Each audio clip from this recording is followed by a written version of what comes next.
Բարի երեկո ժամը 20-ն է, Ազատության շաբաթօրյա եթերում լրատվական կենտրոնն է, այսօրվա թեմաներն են։ Մեղադրանք է առաջադրվել կաթողիկոսին, երկուշաբթի Ավստրիայում կայանալիք եպիսկոպոսատ ժողովին ընդառաջ արգելվել է Գարեգին II ելքը երկրից։ Ցավում եմ այս իրավիճակի համար, սա պատմական ամոթի օր է լինելու։ Իլհամ Ալիևն ըստ էության բացառում է, որ Վաշինգտոնի խնդրանքով Լեռնային Ղարաբաղի ղեկավարությունը ազատ կարձակվի։ Այդ մարդիկ լուրջ հանցանքներ են կատարել մարդկության դեմ։ Նախկին նախագահների թիմերը հակադարձում են Փաշինյանի հայտարարությանը, թե Սարգսյանը եւ Քոչարյանը դուրս են մնալու քաղաքականությունից։ Հայաստան ժամանած ադրբեջանցիների հետ հանդիպել են անվտանգության խորհրդի քարտուղարն ու փոխարտգործնախարարը։ Իրանը եւ Միացյալ Նահանգները երեքշաբթի կվերսկսեն բանակցությունները, միաժամանակ Թրամփը կրկին զգուշացնում է։ Listen here, this ain't no house party. Հայազգի պրոդյուսեր Սև Օհանյանի ֆիլմն առաջադրված է Օսկարի գրեթե բոլոր անվանակարգերում։ Ես վստահ չէի, թե որքան հուզիչ կարող էր լինել վամպիրների մասին պատմությունը։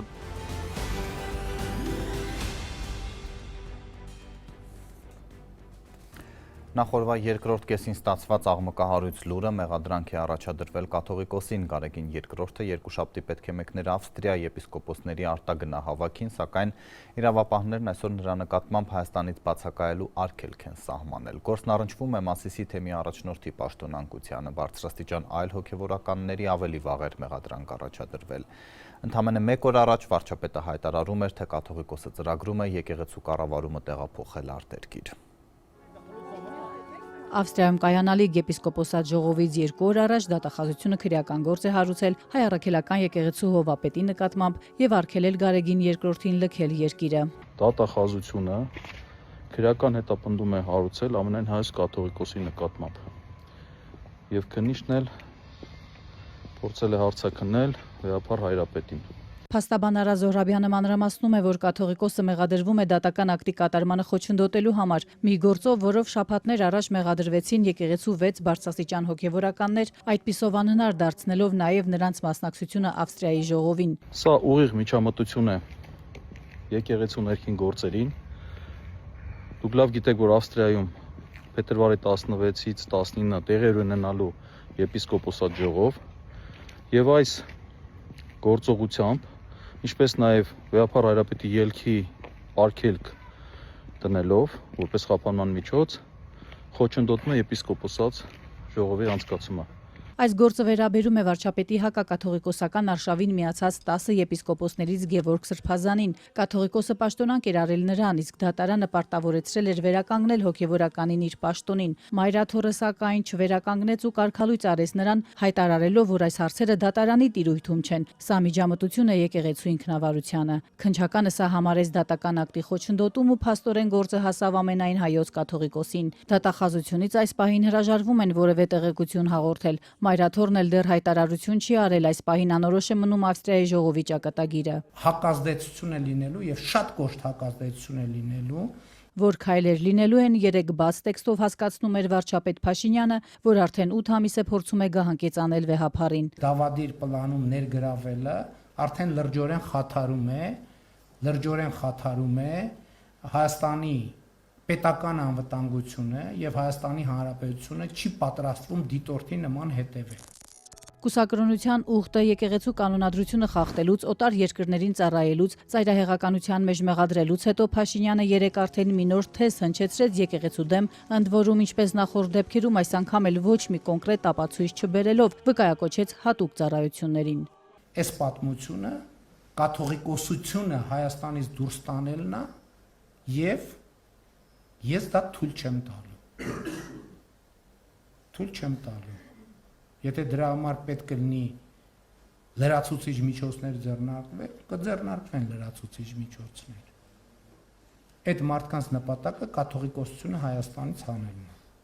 Էջմիածնի գանձերի հետ միասին։ Մենք դա թույլ չենք տալու։ Մայրաթորը դեռ պաշտոնապես չի արձագանքել Փաշինյանի այս նոր մեղադրանքին։ Հոգևորականներից Բյուրականի Սուրբ Հովհաննես եկեղեցու հոգևոր հովիվն ապատեղեկատվություն է որակում վարչապետի պնդումը։ Ինքը ապատեղեկատվություն է տարածում, մարդկանց վարկաբեկում է ամենաստոր ձևով։ Վրթանես Քահանա Բաղալյանն Ազատության զրույցում հենց Փաշինյանին է մեղադրում ամիսներ շարունակ եկեղեցու շուրջ ստեղծված իրավիճակի համար, որով էլ պայմանավորված ընտրել են եկեղեցական հարցերը Էջմիածնից դուրս օտար երկրում քննարկելու ուղին։ Ինքը ամեն ինչ անելու է, որ Էջմիածնում կաթողիկոսի եւ եկեղեցու գործունեությունը խոչընդոտվի։ Իր հայտարարությունը դրա մասին է։ Լուրջ կեցվածքը, ստախոս վիճակը տեսնելով մենք հասկանում ենք, որ իր հայտարարությունը դրա մասին է։ Մինչ Փաշինյանի իշխանությունը պնդում է, թե իրենց արշավի նպատակը առաքելական Սուրբ եկեղեցու բարեփոխումն է, Տեր Վրթանեսը հակադարձում է։ Ժողովը Էջմիածնից դուրս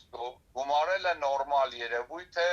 Մենք ժողովներ ենք գումարել Արտիշատում, Շապիվանում, Դվինում, Մանազկերտում, տարբեր տեղեր, նույնիսկ եղել է 2016 թվականին, եթե չեմ սխալվում, եպիսկոպոսատ ժողովը Ստեփանակերտում է գումարվել, այսինքն ժողովի տեղը էական չի, եպիսկոպոսատ ժողով կարող ամեն տեղ գումարվի, եւ այս պարագային էլ Աստրիայում գումարելու պատճառը հենց Նիկոլ Փաշինյանի կողմից եպիսկոպոսատ ժողովին խոչընդոտելն է։ Ըստ հոգևորականի հենց Փաշինյանի ու նրա համախոհների պատճառով են կաթվածահար եղել թեմերի աշխատանքները։ Նրանց որոշումներով են եկեղեցուց բանտ տեղափոխվել ու մեղադրյալի աթոռին հայտնվել բարձրաստիճան հոգևորականները։ Այսօր ցավալիորեն այդ վիճակը ունենք նաեւ Արագածոտնի թեմում, որ ինքը ամեն կերպ խոչընդոտում է, ունենք Տաուշի թեմում, ունենք Իրաքի թեմում, ունենք նույն վիճակը Գուգարած թեմում, որտեղ առաջնորդներին չբացակայելու համար, ասենք, sense պարտադրանք կա։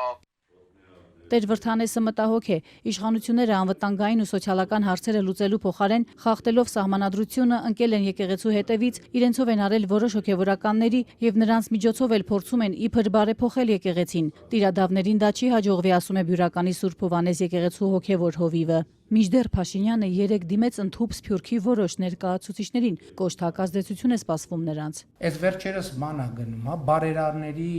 դիմակի ներքո թաքնված բաները, Էջմիածնի գանձերի հետևից ընկածները, Էջմիածնի գանձերի վրա աչք դրածների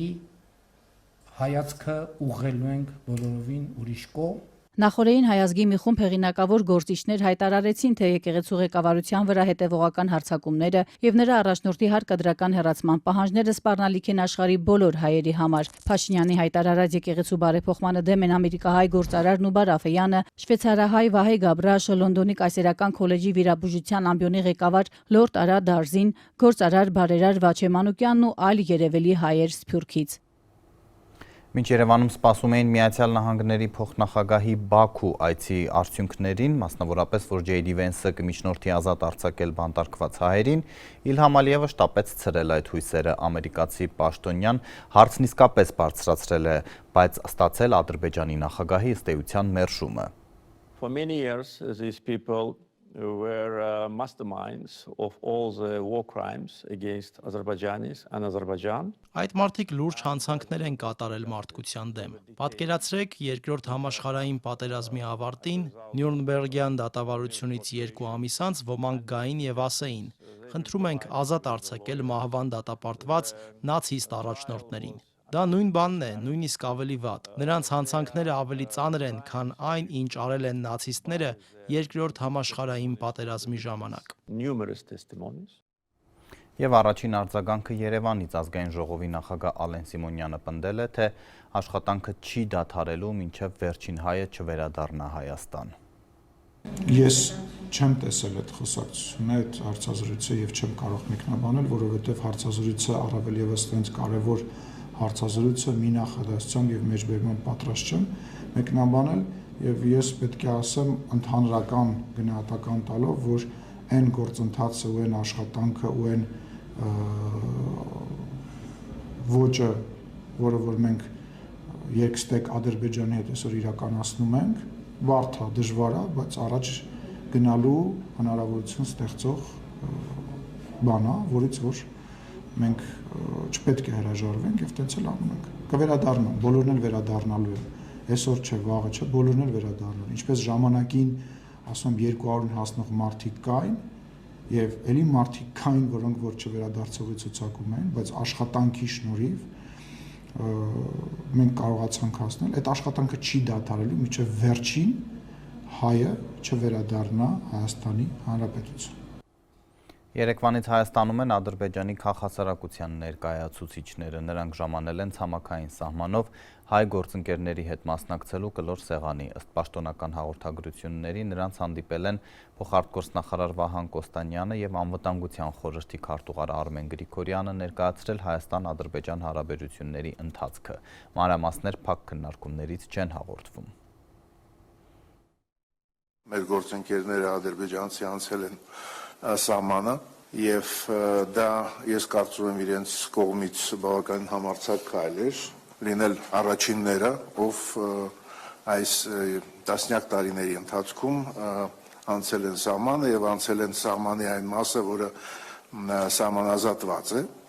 եւ դա շատ կարեւոր նախադեպ է եւ երկրորդը, որը էլի առանց մեր խոսքի դուք տեսնում եք, որ ընդարձակվում է, ինչպես եւ մենք խոստացել էինք ամենասկզբում, ընդարձակվել է մասնակցայնությունը։ Երևանյան առաջին հանդիպումից սկսած, որը մեկնակետը դարձավ այս նախաձեռնության, կողմերը որևէ խնդիր չեն ունեցել իրենց հուզող խնդիրները բարձրաձայնելու ու նորից դա լինի Երևանում, թե դա լինի Բաքվում, դա լինի հայկական կողմի համար, թե դա լինի ադրբեջանական կողմի համար, այն բոլոր խոսակցությունները, այն բոլոր թեմաները, որոնք քննարկվում են մեր հասարակությունների կողմից, որոնք հուզում են մեր հասարակությունները, այս սեղանի շուրջ բնականաբար բարձրաձայնվում են։ Այդ սեղանի շուրջ քննարկումներ լինում են, ավելին ձեզ ասեմ, նաև պետական պաշտոնյաների այդ հանդիպումների ժամանակ երկու կողմերն էլ իրենց հասարակությունների համար կարևոր բոլոր հարցերը բարձրաձայնում են։ Նախկին նախագահներն արձագանքում են վարչապետի երեկվա հայտարարությանը, թե հունիսի ընտրություններով Տեր-Պետրոսյանի, Քոչարյանի ու Սարգսյանի, ինչպես նաև օլիգարխների էջը փակվելու է։ Հեղափոխությունից 8 տարի անց հնչող այս խոստումը նախկին իշխանությունները հենց Փաշինյանին են վերագրում, թե նա է շուտով հեռանալու։ Այս ընտրությունների արդյունքում տեսեք ինչա տեղի ունենալու։ Բոլոր նախկին իշխանությունները եւ բոլոր օլիգարխները վերջնականապես եւ անվերադարձ դուրս են շպրտվելու քաղաքական դաշտից։ 2026 թվից հետո դուք այլևս չեք տեսնելու քաղաքականությամբ զբաղվող օլիգարխ, չեք տեսնելու։ Եվ չեք տեսնելու քաղաքականությամբ զբաղվող, ասենք, նախկին նախագահ եւ այլն, չեք տեսնելու։ Նախկիններին, այդ թվում նախկին նախագահներին քաղաքականությունից անվերադարձ դուրս շպրտելու մասին վարչապետ Փաշինյանի հայտարարությանը ընդդիմադիր ուժերը կոշտ են արձագանքում պնդելով, հենց Փաշինյանն է, որ հունիսի 8-ից հետո այլևս վարչապետ չի լինելու։ Խորհրդարանական ընտրություններին մասնակցության հայտ ներկայացրած ընդդիմադիր Հայաստան դաշինքի առաջնորդ երկրորդ նախագահ Ռոբերտ Քոչարյանի գրասենյակի ղեկավար Բագրատ Միկոյանը Փաշինյանին կարճ է արձագանքում։ Հունիսի 8-ից հետո հաստատ չի լինելու ղեկավար, ում պատճառով ազգովի ամաչելու ենք։ Պաշտոնաթող նախագահների քաղաքականությունից հեռանալը ուզում են երկու գործիչներ՝ Նիկոլ Փաշինյանը եւ Իլհամ Ալիևը։ Երրորդ նախագահ Սերժ Սարգսյանի առաջնորդած պատիվ ունեմ խորհրդարանական խմբակցության ղեկավար Հայկ Մամիջանյանը հիշեցնում է Փաշինյանին։ Պաշտոնաթող նախագահները պատմության մեջ մնալու են որպես հաղթանակած նախագահներ, իսկ Նիկոլ Փաշինյանը մի վարչապետ, որն Ադրբեջանին է հանձնել հայ ժողովրդի եւ Հայաստանի նորագույն շրջանի ամենակարևոր եւ նվիրական հաղթանակը։ Հանրապետական Մամիջանյանը նաև հիշեցնում է երրորդ նախագահ Սերժ Սարգսյանը Հայաստանի խոշորագույն եւ առանցքային ընդդիմադիր ուժերից մեկի Հանրապետական կուսակցության նախագահն է։ Իդեպ Հանրապետականը դեռ չի որոշել առհասարակ մասնակցելու է հունիսի 7-ին կայանալիք խորհրդարանական ընտրություններին, թե ոչ։ Մասնավարչապետի տեխնացու առաջադրվել, ինչ կասեք։ Այդ ամեն ինչը Հայաստանի Հանրապետությունը ապա լեգիտիմացնելու վերջին փորձն է։ Հայաստանի Հանրապետությունը հայտարարագրելու որպես չպետություն հայտարարագրելու վերջին փորձն է։ Փաշինյանը երեկ թիրախավորեց ոչ միայն նախկին նախագահներին եւ նրանց առաջնորդած ուժերին, այլև քաղաքականության մեջ նոր փորձեր անող եւ այժմ տնային կալանքում գտնվող միլիարդատեր գործարար Սամվել Կարապետյանին։ Նիկոլ Փաշինյանի համոզմամբ Կարապետյանը վարչապետի պաշտոնին հավակնելով փորձելու է ապա լեգիտիմացնել Հայաստանը, թե ինչպես չմանրամասնեց։ Սամվել Կարապետյանի առաջնորդած ուժեղ Հայաստան կուսակցության համոզմամբ մինչդեռ Փաշինյանի այս հայտարարությունները ցույց են տալիս մի բան՝ նրա վախերը։ Գործարարի եղբորորդին կուսակցության քաղխորհրդի անդամ Նարեկ Կարապետյանը պնդել է՝ Սամվել Կարապետյանը դառնալու է Հայաստանի վարչապետ։ Այսօր ես տեսա թույլ վարչապետի, ով վախենում է, որ պարտվելու է։ Փաշինյանն արդեն գիտի, որ Սամվել Կարապետյանը լինելու է Հայաստանի հաջորդ վարչապետը եւ փորձում է խոչընդոտելու ձևեր գտնել։ Բայց դա նրան չի օգնի, որովհետև Սամվել Կարապետյանը դառնալու է վարչապետ եւ Հայաստանը լինելու է ուժեղ։ Дорогие друзья, Իշխանությունը մինչդեռ հիշեցնում է, միլիարդատեր գործարարը ունի 3 երկրի քաղաքացիություն, Հայաստանից բացի նաև Ռուսաստանի եւ Կիպրոսի, հետեւաբար չի կարող լինել վարչապետի տեխնացու։ Սահմանադրության համաձայն թե վարչապետի եւ թե падգամավորի տեխնացուն պետք է վերջին 4 տարում միայն Հայաստանի քաղաքացի լինի եւ վերջին 4 տարում մշտապես Հայաստանում բնակված լինի։ Ընտրություններից 20 օր անց ազգային ժողովի Կարապետյանները սակայն գտել են սահմանադրական այս արգելքը հաղթահարելու իրենց ձևը եւ նպատակ ունեն իշխանությունը վերցնելուց հետո խորհրդարանում փոխել վարչապետին վերաբերող սահմանադրական դրույթը։ Իշխանականները սակայն ծաղրում են ուժեղ Հայաստանի այս մտադրությունը համեմատություններ անցկացնելով օտարերկրյա տարբեր գործիչների եւ Սամվել Կարապետյանի միջև։ Սամվել Կարապետյանը չի կարող լինել վարչապետի տեխնացու Հայաստանում։ Ֆիլիպ Կիրկորովը չի կարող լինել վարչապետի տեխնացու Հայաստանում։ Պարոն Մադուրոն չի կարող լինել վարչապետի տեխնացու Հայաստանում։ Խորհրդանի ղեկավարն այսօր նույնպես պնդել է Սամվել Կարապետյանը չի կարող լինել վարչապետի տեխնացու, քանի որ մի քանի երկրի քաղաքացի է, իսկ քաղաքականության մեջ մտել է մի պատճառով, որ իր դեմ քրեական գործ կա։ Սամվել Կարապետյանը Ռուսաստանում կարող էր ասել այն փոքրիկ խմբակը, որը որ ինչ որ գործողության հետ կապված եւ ասեր մենք մեր ձևով կմիջամտեինք, մտառը կմնար Սամվել Կարապետյանից։ Մտառը կմնար, կարող է դա էլ չմնար։ Թույլ տվեք վստահություն հայտնել, որ իմ նշած բոլոր ուժերը իրար հետ առաջիկա խորհրդանական ընտրություններում ստանալու են ջախջախիչ փոքրամասնություն։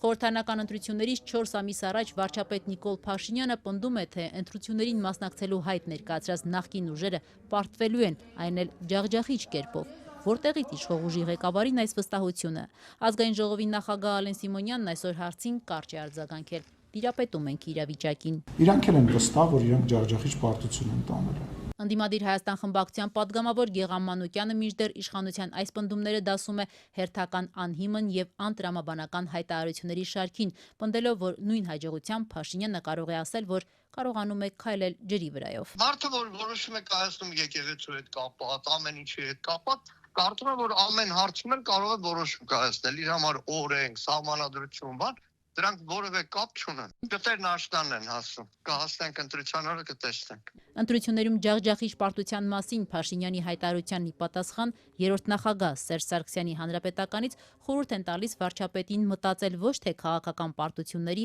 այլ իր առաջնորդությամբ Հայաստանի կրած պարտության մասին։ Թողի դարդերը լացի։ Կրկին խնդիրների են բախվում հայաստանցի բեռնափոխադրողները, նրանք բողոքի ցույցի էին դուրս եկել կառավարության ուշադրությունը հրավիրելու, որ ներմուծման իրենց պայմաններն անհավասար են, շահում է օտարերկրյա բիզնեսը։ Դրությունը դեռ չի շտկվել։ Բեռնափոխադրող վարորդները շուրջ 1 ամիս է կառավարության առջև բարձրացրած իրենց հարցերի պատասխանները չեն ստացել։ Դժգոհում են, թե ի տարբերություն օտար երկրներից Հայաստան մտնող բեռնափոխադրողների իրենց հարկերն ավելի բարձր են։ Հետևաբար չեն կարողանում նրանց նման ցածր գին առաջարկել ու շուկայից դուրս են մնում։ Վրաստան մտնելուց մուծում ենք $400 փող։ Ռուսաստան էլ գալուց ճանապարհի փողը ասենք այնտեղ բռնում է $600, $500, բայց նույն ռուսը, նույն վրացին մնում աստը 15000 դրամ է մուծում, 15000 դրամ։ Պետական մուծումներ է։ Պետական մուծում է։ Մենք էլ մնում ենք պետական մուծում ենք $400։ Վրաստանի։ Հա թե Վրաստան, թե Ռուսաստան։ Ասենք իրանք տեղավորվում են այդ դրա հաշվին կարում են, ասենք այդքան կան, իսկ մենք չեն կարում ենք։ Տրանզիտ փող եք։ Հա, ասենք այստեղ սայլարկեն 500 դրամ է, ասենք Ռուսաստան, ասենք 300 դրամ է։ Բարձա պետք է ռուսա, ասենք բանան, ասենք մեզնից մի $400-500, ասենք մեր բեռները վերցա բերա Հայաստան։ Էկոնոմիկայի նախարար Գևորգ Պապոյանը, որ կապի մեջ է վարորդների հետ, օրերս իր մամուլի ասուլիսում անդրադառնալով այս հարցին ասել էր. այս խնդիրն իր ղեկավարած գերատեսչության տիրույթում չէ, բայց որպես տնտեսագետ իր կարծիքն էր հայտնել։ Կա արտահանող ընկերություն, որը ենթադրենք աշխատում է իրանական ընկերության հետ։ Ինչի է աշխատում։ Կարող է իրանական ընկերությունը $1000 էժան պակասագին ուզում։ Կներեք, ինչի պես պետք է $1000 պակաս մեր արտահանողը չտա։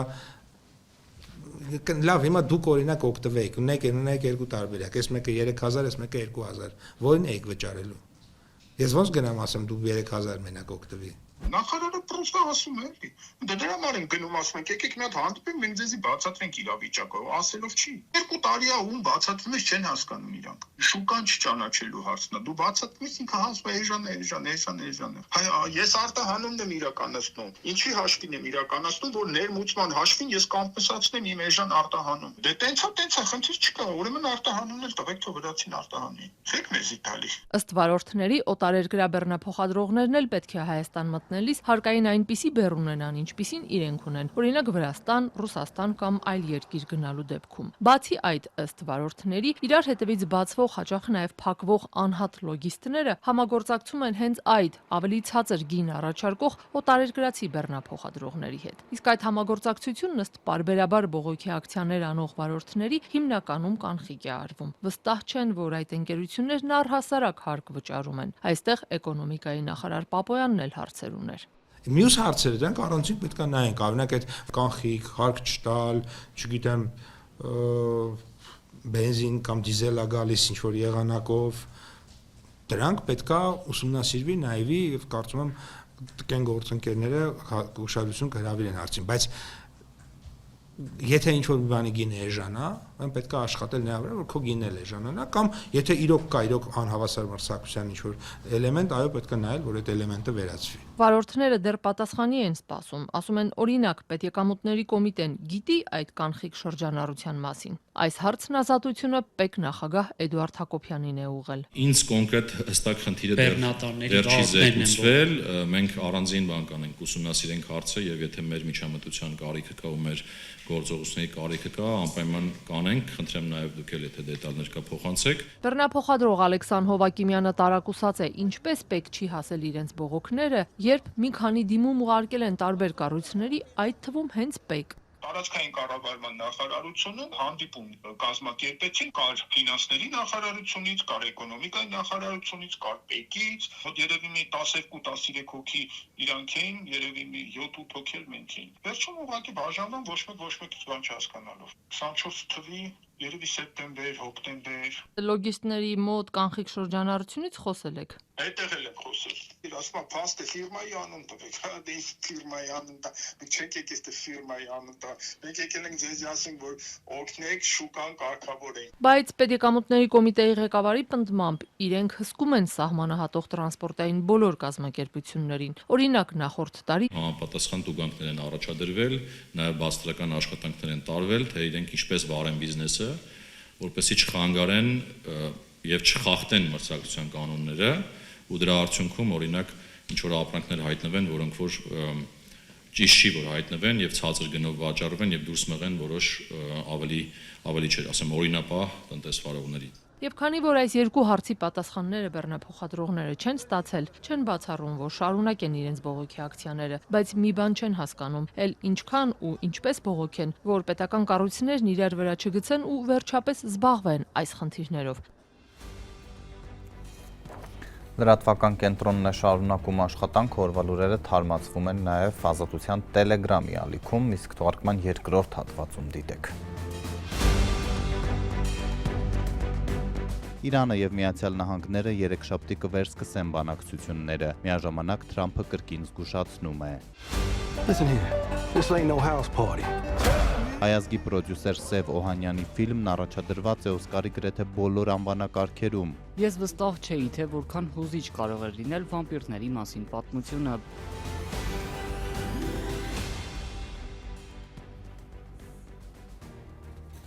Ազատությունը ծավալուն հետաքննություն է պատրաստել, ինչպես է պետական եկամուտների կոմիտեն հետ կանգնել հայտարարված բարեփոխումից, թվայինի փոխարեն միլիարդավոր դրամներով ձեռք բերել թղթային դրոշմապիտակներ, այն էլ ըստ փորձագետների կասկածելի գնմամբ։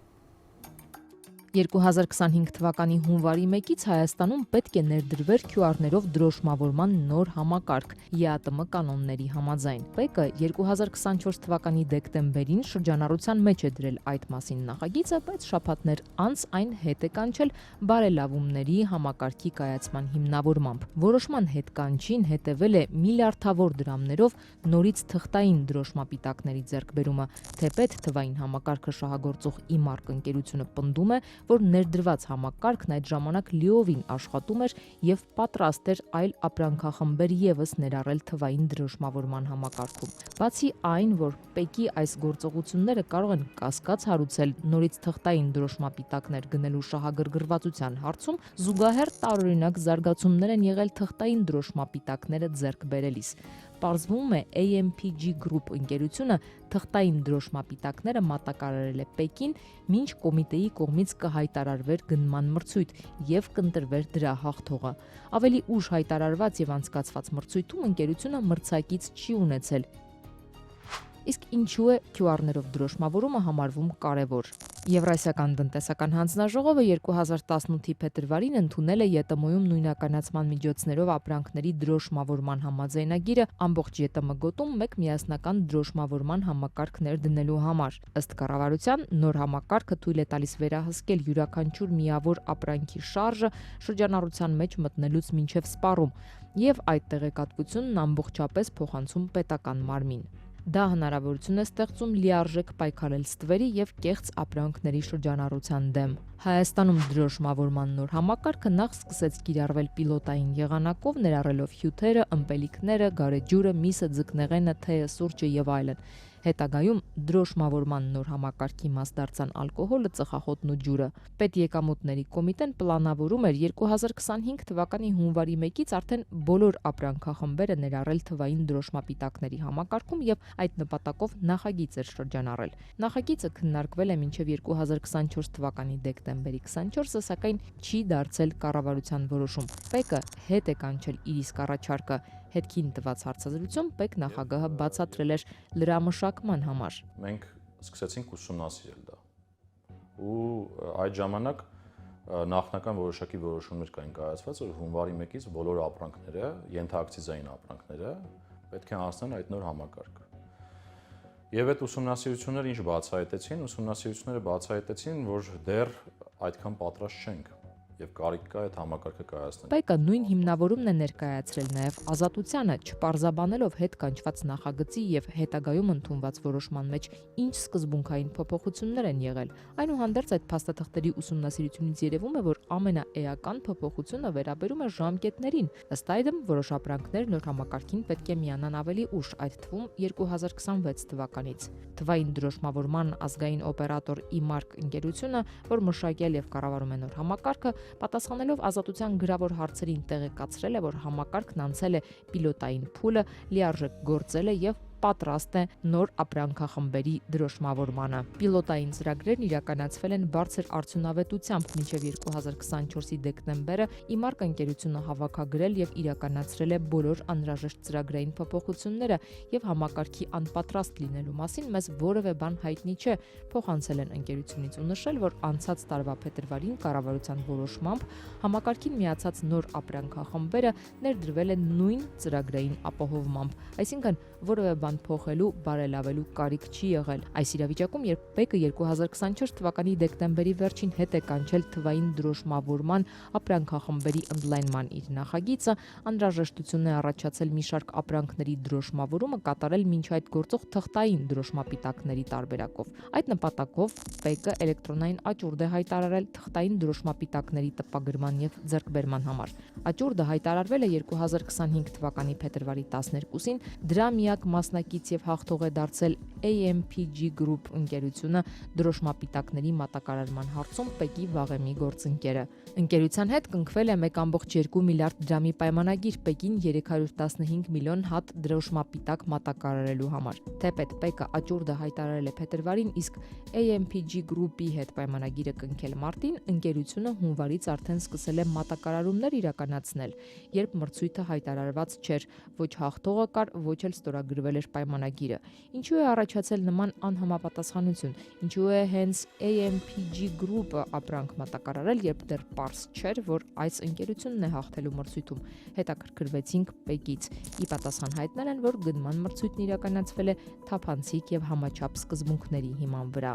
Թեև գնման այս ընթացակարգում այլ մասնակից չէր եղել, կոմիտեից պնդել են նաև, որ այն եղել է մրցակցային։ Ամիսներ անց ՊԵԿ-ը AMPG Group-ին հատկացրել է մոտ 330 միլիոն դրամ, ավելի քան 87 միլիոն դրոշմապիտակ տպելու եւ մատակարարելու համար։ Հուլիսին արդեն ՊԵԿ-ը 805 միլիոն դրամի պայմանագիր է կնքել ընկերության հետ 213 միլիոն հատ դրոշմապիտակ մատակարարելու համար։ ՊԵԿ-ի կողմից դրոշմապիտակների տպագրման եւ մատակարարման հետ կապված նաև դատական գործընթաց կա։ Ռուսաստանում գրանցված Deal Plus ընկերությունը դիմել է դատարան պահանջելով ՊԵԿ-ի հայտարարած դրոշմապիտակների տպագրման եւ ձեռքբերման հրավերը եւ գնման առարկայի բնութագիրը ճանաչել անվավեր։ Ընկերությունը մրցույթին չի մասնակցել, այն համարել է ձևական։ Նաև դատարանից պահանջել ստանալ ՊԵԿ պաշտոնատար անձանց եւ մրցույթի հաղթող AMPG Group-ի միջև գրագրությունները։ Deal Plus-ի այս հարցը մերժվել է եւ առաջին ատյանում եւ վերաքննիչ դատարանում։ Ազատության գրավոր հարցին, թե արդյոք ՊԵԿ-ը մրցույթի մեկնարկից առաջ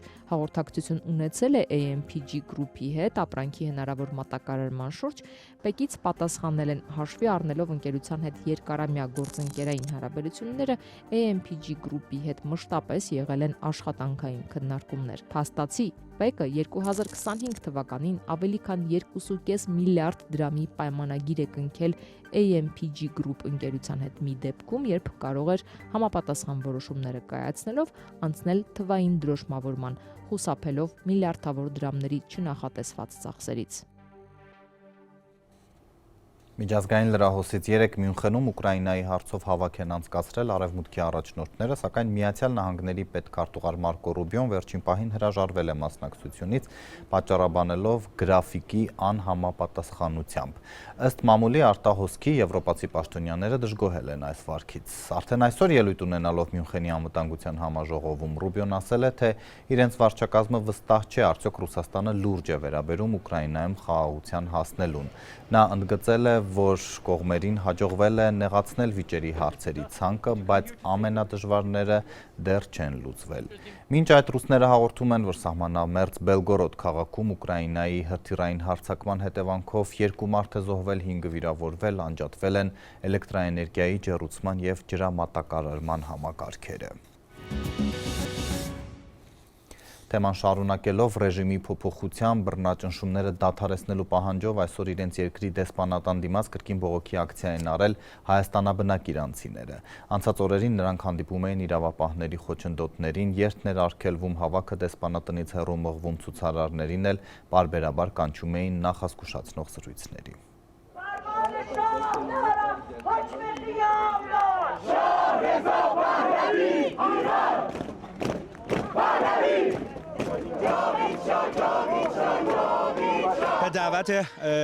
Մենք այստեղ ենք մեր Շահ Ռեզա Փահլավիի հորդորը լսելով, հավաքվել ենք այսօր տարբեր երկրների, տարբեր մայրաքաղաքներում, ուզում ենք օգնել բարձրացնել իրանցի ժողովրդի ձայնը տարբեր տեղերում, մինչև Իրանում նոր հանրաքվե կանցկացվի ու կհասկանանք, թե ինչ պետք է անենք։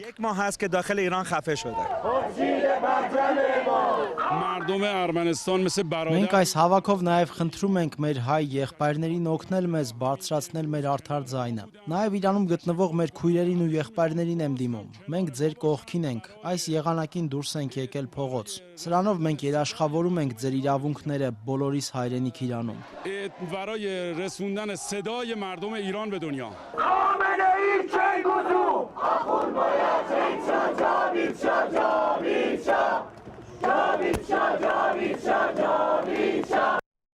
Կինոաշխարհի գլխավոր իրադարձությանը մարտի 15-ին կայանալիք Օսկար մրցանակաբաշխությանը հնչելու է նաև հայկական ազգանուն պրոդյուսեր Սև Օհանյանի ժապավենը առաջադրված է հնարավոր գրեթե բոլոր անվանակարգերում, աշխատանքն այդ թվում կպայքարի գլխավոր արձանիկի համար, որպես լավագույն ֆիլմ։ Listen here. This ain't no house party.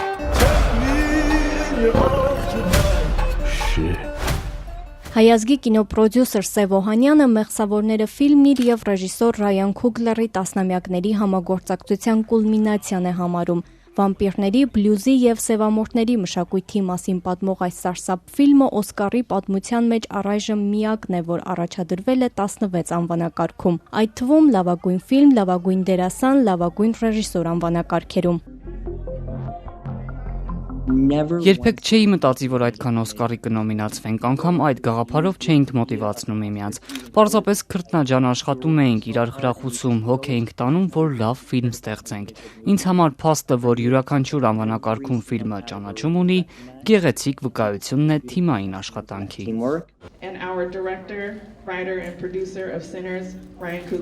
Սա նաև ռեժիսոր Ռայան Քուգլերի առաջին ֆիլմն է, որ հիմնված է իր նախնիների պատմության վրա։ Ես վստահ չէի, թե որքան հուզիչ կարող էր լինել վամպիրների մասին պատմությունը, բայց նա ինձ ուղարկեց սցենարը։ Չէի կարողանում հավատալ, որքան լավ էր այն գրված։ 38-ամյա Օհանյանի եւ 39-ամյա Քուգլերի ընկերությունը տասնամյակների պատմություն ունի։ Նրանք հանդիպեցին, երբ ուսանում էին Հարավային Կալիֆոռնիայի համալսարանում։ Այդտեղ էր, որ Սևն իր առաջին «Իմ մեծ հայկական ընտանիքը» ցույց տվեց Քուգլերին։ Ֆիլմ, որի վարձույթից ստացած գումարով էլ վճարեց իր ուսման վարձը։ Ընդամենը մի քանի $100 ծախսեցի ֆիլմի վրա։ Ես եւ ռեժիսորն էի, եւ սցենարիստը, նույնիսկ վատ դիմահարդարում էի անում, եւ ֆիլմն ամբողջությամբ հայերեն էր։ Երբ ընդունվեցի Հարավային Կալիֆոռնիայի համալսարան, ամաչում էի ֆիլմը ցույց տալ մյուսներին, քանի որ ես միակ հայ ուսանողն էի։ Ի վերջո ցույց տվեցի Ռայանին, քանի որ նա խնդրեց։ Գիտեք, ես նյարդայնացած էի, Ռայանը սևամորթ ամերիկացի է։ Վստահ չէի կհասկանա ֆիլմը թե չէ, բայց նա ոչ միայն դիտում էր, այլև վայելում։ Դա ինձ համար դաս էր, որ պետք է կիսվես քո մշակույթով որքան հնարավոր է։ Ինձ համար կապը Ռայանի հետ հատկապես նշանակալից է, քանի որ նա կողքիս էր հենց սկզբից։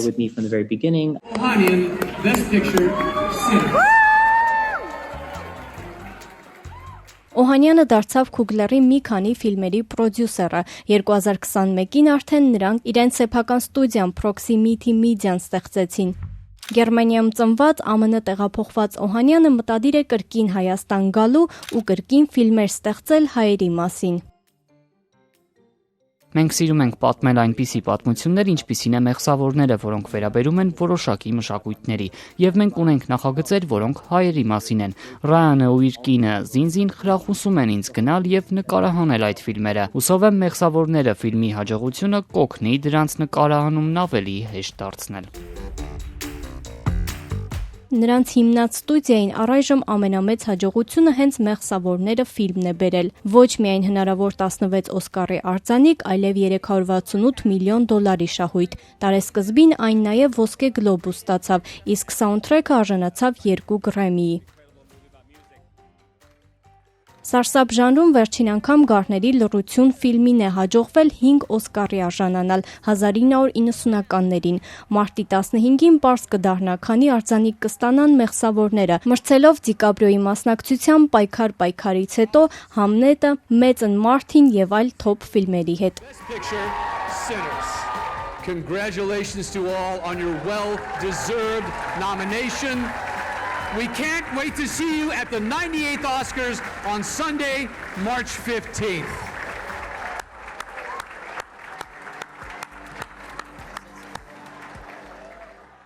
Հետևեք լուրերին Ազատության էջերում, սոցիալական ցանցերում, իսկ եթերում այսքանը կհանդիպենք։